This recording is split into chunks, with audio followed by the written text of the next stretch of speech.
สบายดีทุกคนเนาะมื้อนี้มาพอกับแม่น้องมิวคือเก่าเนาะแม่น้องมิวกับบ่มีหยังหลายมื้อนี้ทุกคนสิมาเตรียมโตวท่ารับพวกนายพรานเพิ่นเนาะทีมงานคนหากินเฮาเพิ่นโทรลงมาว่ามื้อนี้เพิ่นสิลงมานะทุกคนเนาะผู้แลช่วงบ่ายๆพุ่นแหละทุกคนเนาะแม่น้องมิวก็ไปหาหน่อไม้หน่อตอกเตรียมไว้แล้วทุกคนเนาะเราหลุดนะทุกคนเพิ่นสิมาหยังแหน่เนาะทุกคนตอนนี้ก็นายพรานลงมาแล้วเนาะทุกคนนี่ทีมงานเฮาเนาะ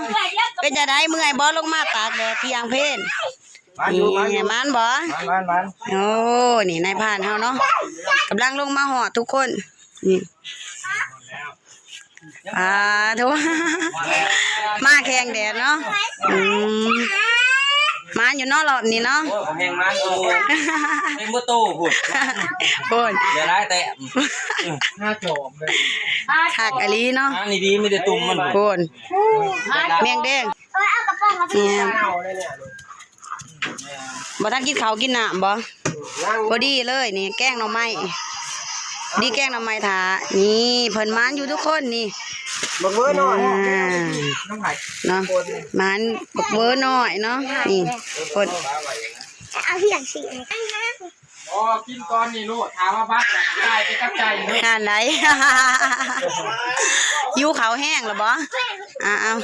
แดงว่าเขาก้อนสารอันนี้ผ่านของเฮาลงมาพอดีเรียบร้อยแล้วเนาะแม่น้องมิวกะสิเฮ็ดอาหารเที่ยงสิบ่เพิ่นกินอีกเนาะเพราะว่าแม่น้องมิวแกงหน่อไม้กะย่านบ่พอกินพออยากเนาะทีมงานเพิ่นเบิดทุกคนย่านบ่คู่กันกินเนาะแม่น้องมิวกะสิมาปนกระหอกเนาะทุกคนแม่น้องมิวสิมาปนสู่เพิ่นกินเนาะลงมาไม่เมื่อยด้านนี้ทุกคนตากแดดลงมาป้าโทเนาะเที่ยงเพศทุกคน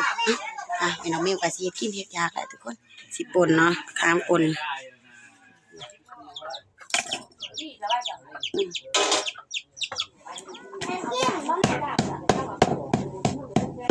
น้ำกินให้แม่หน่อยลูก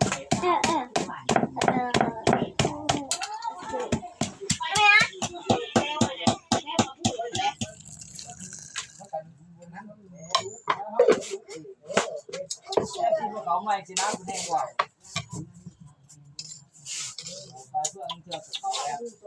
เขามันงูเกี่ยวเขามันเป็นเขาตายพระไอ้แมงงูคนมันเบาครับกระสอบนิดหน่อยเขาบริทำเอาเขาหุ้มไหมเฮ้ยเขาหุ้มก็เอาอ่ะจะเอามาใส่วะเปิดไหมเนี่ย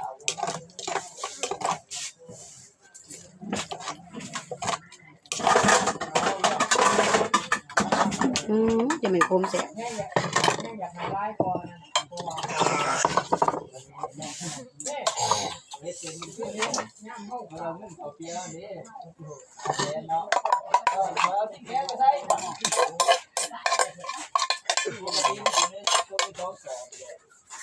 มาในพานกินเขาเรียบร้อยแล้วมาในพานกินเขา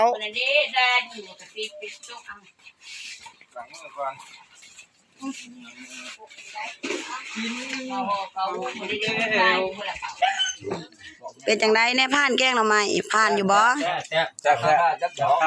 มาทุกคนกินข้าวกับในพานนี่มื้อนี้เราบ่ได้กินเขาข้ามง่ายโพดโอนหิวแห้งเนาะลงมาจนว่าบ่าย2เนาะโอนพากันแล่นใส่เขาเนาะพอดีเลยเนาะแม่น้องมิวกับแกงหน่อไม้ถาเนาะกินมิวก็สิกินข้าวคือกันแหละบ่ทันได้กินกำลังเฮ็ดแล้วเนาะมาทุกคนกินข้าวนำกันแม่น้องมิวก็กินกับแม่จ้ะร้านเนาะนี่ส่วนพุ่นกับผ้าในพันใหญ่เบิดเนาะ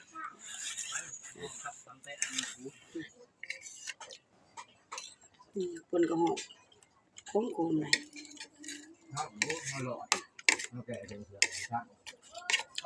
เยอะๆแต่หัวเขาเนาะจะมาแล้วบอกเขาไปเขาเดียวนะ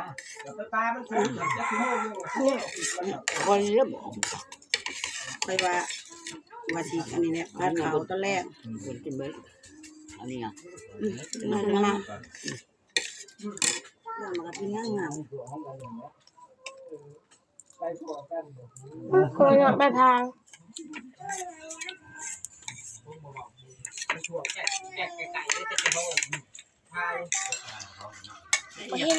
ยังเช่นเขากินน้ำเรียบร้อยเนาะในพานเฮากะนี่แยกย้ายเมื่อเฮือนเมื่อซ่านไผมันไป ชคดีมาเก็บมาเมียเนาะของกินของอยากที่ในผ่านเพิ่นมานมาเนาะมาเบิ่งนำกันนะทุกคนมีหยังแหน่มีหยังแหน่ถุง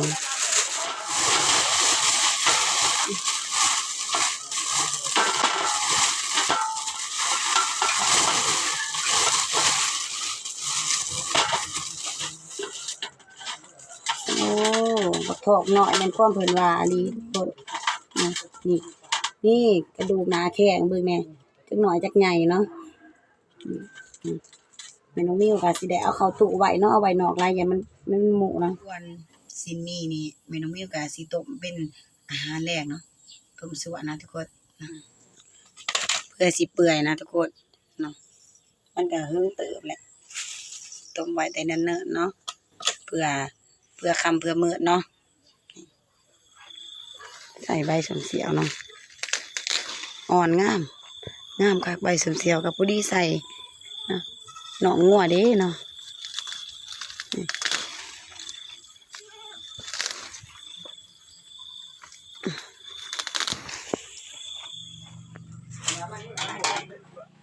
เอาข้างป้าไหวแล้วแม่น้องเมียวกับสิป้าเฮ็ดเวียกเฮือนก่อนเนาะแล้วคอยมาเฮ็ดกินน้ำล้างเนาะเพราะว่าเอาข้างไหวเพื่อมันสิเปื่อยนะทุกคนเฮิงนะเพราะว่ามันเป็นของแห้งเนาะอาสิเฮ็ดเวียกเฮือนก่อน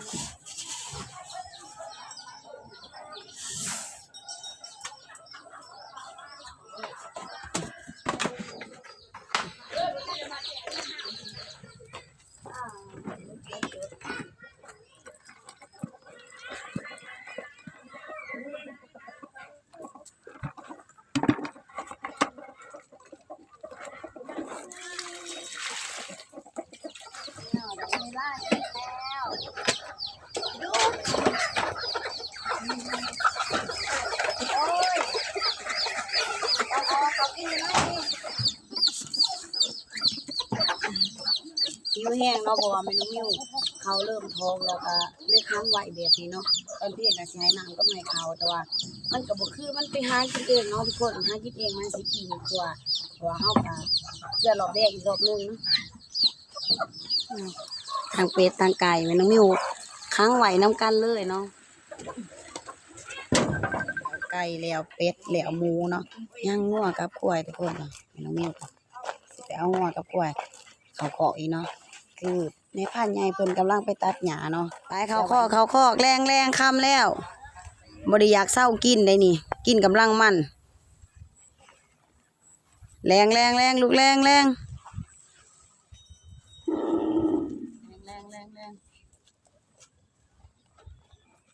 มา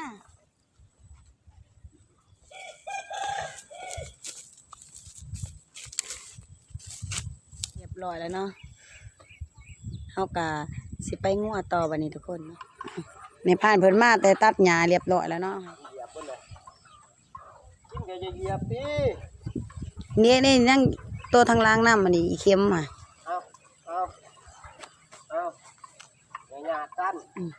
งัวก็จ้อยเนาะเพราะว่าเดินเฮามันกินทุกมื้อเนาะ10กว่าโตทั้งควายและงัวเนาะนี่แหละคันเพิ่นลงมากให้เพิ่นไปตัดแบบนี้แหละพอได้บรรเทาตอนนี้ก็เริ่มสิค่ำแล้วเนาะทุกคนแม่น้องมิวก็สิมอบงัวให้พาใหญ่เพิ่นเอาเขาเคาะเขาแรงเนาะแม่น้องมิวก็สิไปแต่งอยู่ครัวกินเนาะเพราะว่ามันสิมืดแล้วเนาะสิบ่เห็นหุงเนาะเฮ็ดกินเฮ็ดยากปลาขาวปลาหนามเนาะเมนูมื้อนี้ก็มีพันข้าวปุ้นนำเนาะทุกคนหลายอย่างเนาะจนค่ำจนมืดบ่ทันได้แล้วอยู่กำลังเริ่มเฮ็ดนะทุกคนนะ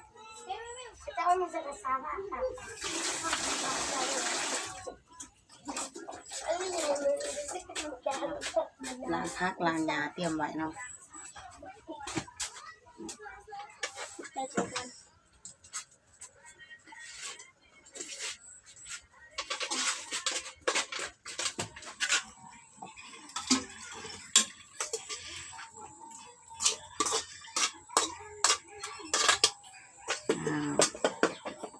เรียบร้อยเมนูแหละ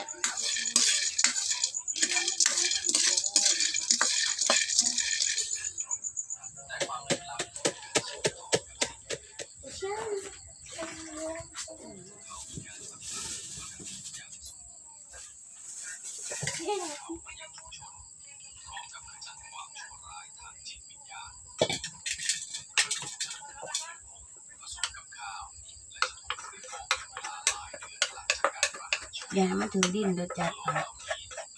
มันจะตก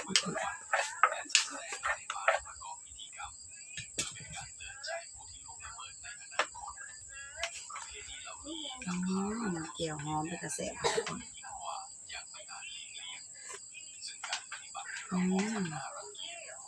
แซ่บ พอแล้วจริงจัง เอามาอีกถ้วยหนึงอีก2ถ้วยไปทุกคนบัดนี้กินข้าว พอแล้ว มาเรียบร้อยทุกคนนี่อาหารเลี้ยงเฮาเนาะพันข้าวปุ้นแล้วก็สัวแมงย่าวนี่เนาะมาทุกคนกินข้าวแรงน้ำกันมานี่กินโอ้ยกินเป็นจนคำจนเหมื่อยมาใช้ละลูกข่อย โทษห้ามมื้อนี้คือพิเศษแท้วะ มาวันเกิด ลูกชิ้นครับ อยากจะกินเกิดหลายๆอย่าง เอาให้ลูกคนนี้เด้อ หลังจากที่กินข้าวกินน้ำเรียบร้อยทุกคนแม่น้องมิวกับสิริโคจบวิดีโอนี้เพียงเท่านี้นะทุกคนขอบใจหลายๆทุกคนที่เข้ามาเบิ่งมาชมแม่น้องมิวฝากติดตามให้เด้อทุกคนเนาะผิดพลาดประการใดก็ขอโทษขออภัยเนาะแม่น้องมิวก็เฮ็ดใหม่เนาะทุกคนกำลังสร้างคลิปใหม่ๆการปากกันเว้าก็อาจสิบ่คล่องคือคนที่มีประสบการณ์เพิ่นเนาะฝากให้เด้อทุกคน